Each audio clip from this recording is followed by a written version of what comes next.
Hello दोस्तों, तो आज फिर से हो जाए महाशिवरात्रि की एक प्यारी सी कथा। ये कुछ 300 साल पहले की बात है। कर्नाटक के सुदूर दक्षिण क्षेत्र में अपनी बूढ़ी माँ के साथ एक जोगी रहते थे। उनकी माँ काशी जाना चाहती थी ताकि वह विश्वनाथ जाकर शिव की गोद में प्राण त्याग सकें। इसके अलावा उनके अपने जीवन में अपने बेटे से कभी कुछ नहीं मांगा था। उसने कहा, मुझे काशी ले चलो, मैं बूढ़ी हो रही हूँ और मैं वहीं जाकर मरना चाहती हूँ। जोगी ने अपनी बूढ़ी माँ के साथ दक्षिण कर्नाटक के जंगलों से होते हुए काशी के लिए एक लंबी यात्रा शुरू की। वृद्ध होने के कारण उनकी माँ का स्वास्थ्य बिगड़ गया, तो उन्होंने माँ को कंधे पर उठा लिया और जाहिर तौर पर कुछ समय पश्चात वह कमज़ोर महसूस करने लगा। उनके पास शिव याचना करने के अलावा और कोई चारा नहीं बचा। उन्होंने याचना की कि हे शिव, मुझे इस प्रयास में विफल मत होने देना। बस यही एक चीज़ है जो मेरी माँ ने मुझसे मांगा है। कृपया आप मुझे इसे पूरा करने दें। मैं इन्हें काशी ले जाना चाहता हूँ।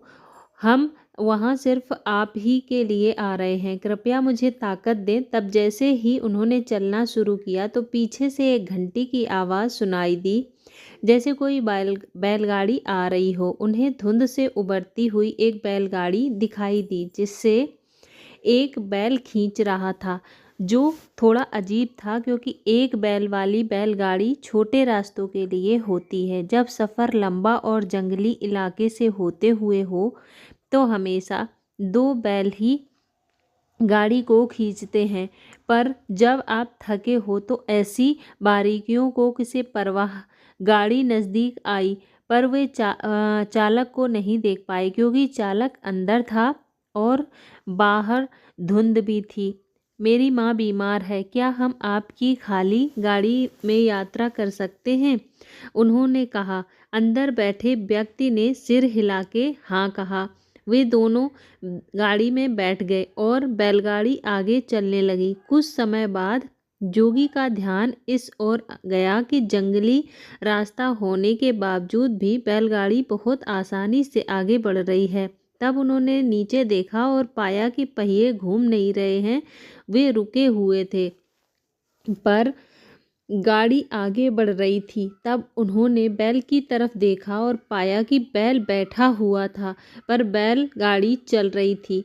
तब उन्होंने चालक की ओर देखा और पाया कि वहाँ सिर्फ लबादा ही था। उसमें अपनी माँ की ओर देखा। माँ ने कहा, अरे पागल, हम पहुँच गए, अब कहीं और जाने की ज़रूरत नहीं है, यही है वो जगह, अब मुझे जाने दो। इतना कह के माँ ने शरीर छोड़ दिया। बैलगाड़ी और चालक सब विलीन हो गए। जोगी अपने गांव लौट आए और लोगों ने सोचा, यह इतनी जल्दी लौट आया है, ये अवश्य ही अपनी माँ को कहीं छोड़ के आया है, यह उसे काशी नहीं ले गया। उन्होंने उससे पूछा, तुम अपनी माँ को कहाँ छोड़ आए? उसने उत्तर दिया, हमें वहाँ जाना नहीं पड़ा, शिव खुद आए थे हमारे लिए। क्या बकवास है, उन्होंने कहा। जोगी ने उत्तर दिया, मुझे फ़र्क नहीं पड़ता कि आप क्या सोचते हैं, वे आए थे हमारे लिए और यही सच है। मेरा जीवन ज्योतिर्मय हो गया, यह मैं अपने अंदर में जानता हूँ। अगर आप नहीं मानते तो यह आप जाने। तब उन्होंने पूछा, ठीक है, हम कुछ ऐसा दिखाओ कि हम माने कि तुमने सच में शिव को देखा है और वे सच में तुम्हारे लिए आए थे। योगी ने कहा, मैं नहीं जानता, मैंने उन्हें नहीं देखा, सिर्फ एक लबादा दिखा और वहाँ कोई चेहरा नहीं था, वहाँ कुछ नहीं था, वह खाली था। अचानक सबने देखा कि वे खुद वहाँ नहीं थे, सिर्फ उनके कपड़े ही दिखाई पड़ रहे थे। वे दक्षिण भारत के महान संत बने। जहाँ भी वे जाते लोग उन्हें बिना चेहरे वाले जोगी के रूप में जानते। तो दोस्तों, कहानी अच्छी लगी हो तो प्लीज़ लाइक करें और चैनल को सब्सक्राइब ना किया हो तो सब्सक्राइब भी करें और कमेंट में ओम नमः शिवाय एक बार ज़रूर लिखें।